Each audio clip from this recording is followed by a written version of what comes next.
got us pinned down. Go find something so we can use it so we can give us away that position. Got it?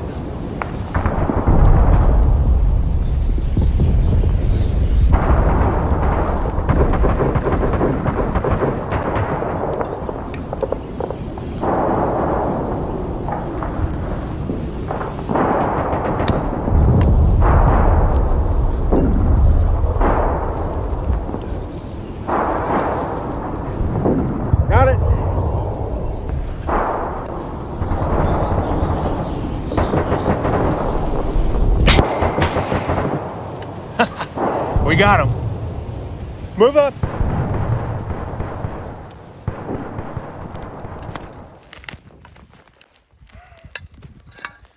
Memorial Day is not about barbecues or getting a day off of work or drinking beer with your friends. It's about remembering those veterans that paid the ultimate price.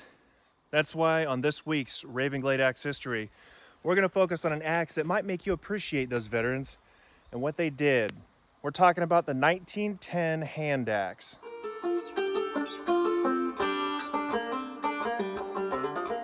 When it comes to this hand axe right here, let's focus on the nomenclature. US model 1910 hand axe. So why is 1910 such a significant date? Nothing crazy happened in 1910. World War I didn't start until 1914. Spanish-American War was over. What is it about 1910? Well, 1910 is the date that the modern army decided that that is what their uniform standard was going to be. In the late 1890s, during the Spanish-American War, the U.S. Army was still wearing its blue coats that it had worn throughout its entire history. We just did not want to let go of that blue coat because it was what made the U.S. Army the U.S. Army. Think of the British wearing their scarlet coats and all of that. But unfortunately, the U.S. Army and U.S. military as a whole was facing a more modern battlefield and more modern enemies. So those brightly colored uniform tops that everybody wore during the black powder era, just so you could see to your left and right and where your people were through that thick smoke, that didn't necessarily hold up in a smokeless powder world. So the powers that be in the US military, seeing the writing on the wall and looking at the contemporaries like the British, who had already adopted a full khaki uniform for the sake of camouflage, decided to put the military through an intense period of modernization. So I say that 1910 is significant because 1907 to 1910, the Army essentially decided on what everything they wanted to be a modern Army was going to be.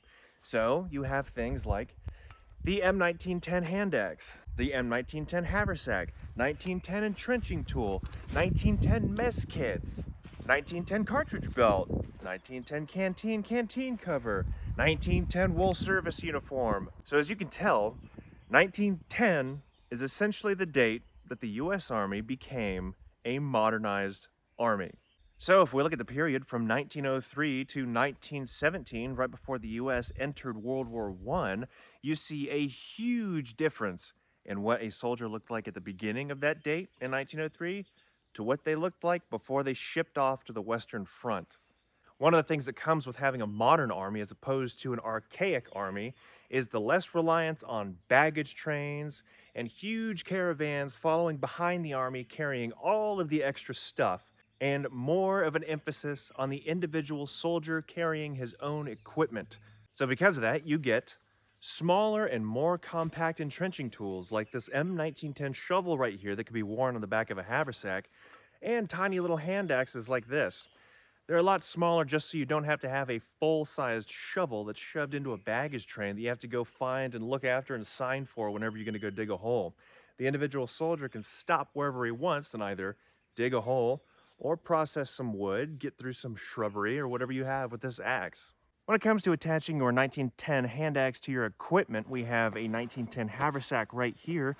What you could do, where your e-tool normally goes, you have a mess tin flap, and underneath that, you have two web eyelets that you could attach those hooks to.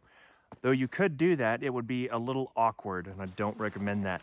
What you normally see is on the side of your haversack right here, there's two little eyelets and a loop that would normally hold your bayonet scabbard. However, you normally see the axe being worn on the side like that, especially if you were in the medical corps and you were issued a hand axe instead of a bayonet.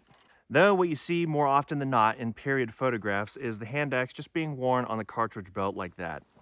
Now, when it comes to the question of how widespread these axes were and how many people they were issued to, well, Army doctrine called for one of these axes to be issued per infantry squad, or every single medic being issued an axe.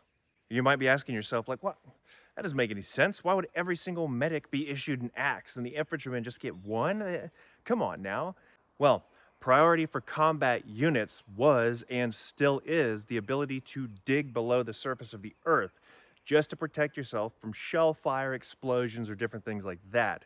So, infantrymen and people that were expected to be on the front lines were issued shovels 9 times out of 10, and axes were issued on a very limited basis just in case you encounter something like trees that you need to cut down in order to make barricades or blockades or different things for shelters and bunkers and things like that. So at the end of the day, shovels were vastly more important than axes when it comes to combat units. Now, when it comes to medical personnel, they had exponentially more reasons to use a small hand axe like this and be issued one compared to the frontline troops. Why? Well, when you take a small branch like this, you can easily shape one or two of these into a makeshift litter. You can chop little branches to make a splint for a broken bone. You could take one of these and a branch and hastily make a pair of crutches for a casualty.